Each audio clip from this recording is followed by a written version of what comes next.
Na tusonge mbele mtazamaji. Siku 8 baada ya kupigwa risasi na kuuawa kwa Cecil Ouma hapa jijini Nairobi, mchakato wa kisayansi ambao ungeweza kubaini kwa uhakika bunduki iliyotumika kumuua bado hujakamilika. Familia yake inasema bado haijapokea taarifa yoyote kuhusu uchunguzi huo. Siku kadhaa baada ya upasuaji wa mwili kukamilika, mshukiwa mkuu wa mauaji ambaye ni mlinzi wa katibu katika Wizara ya Vijana Fikirini Jacobs Jumatano aliachiliwa kwa dhamana. Na kama anavyoarifu mwanahabari wetu Francis Utuma, kesi hii sasa inaibua maswali makali kuhusu uhuru wa mifumo ya uchunguzi wa kisayansi nchini Kenya.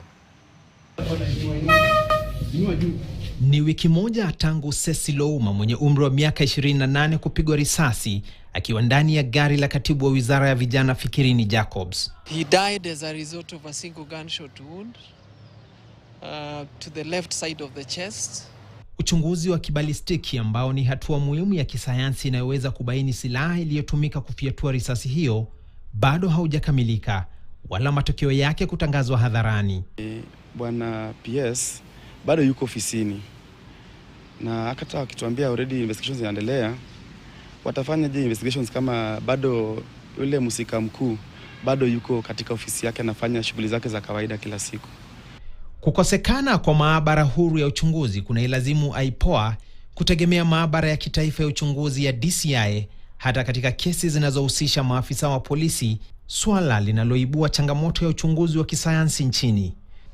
Miongoni mwa uchunguzi unaofanywa na maabara hiyo ni pamoja na uchunguzi wa risasi au ukipenda ballistics, uchambuzi wa silaha, vipimo vya DNA, alama za vidole na uchunguzi wa vifaa vya kidijitali.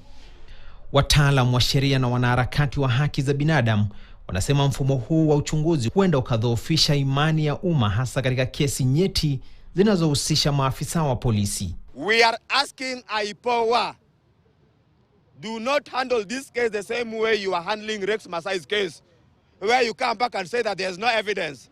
Kulingana na washikadau, kuanzisha maabara huru ya uchunguzi ya IPOA kuifanya huduma ya sasa ya kitaifa ya uchunguzi kuwa huru, au katika mazingira maalum kuruhusu uchunguzi kufanyika katika maabara za kimataifa zilizoidhinishwa, kunaweza kuleta suluhu ya tatizo lililopo. If I was to judge Cecil,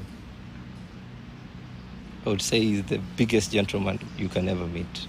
Kwa familia hii, haki itapatikana tu pale watakapojua ukweli kuhusu nani aliyefyatua risasi iliyomuua Cecil na ni kwa nini.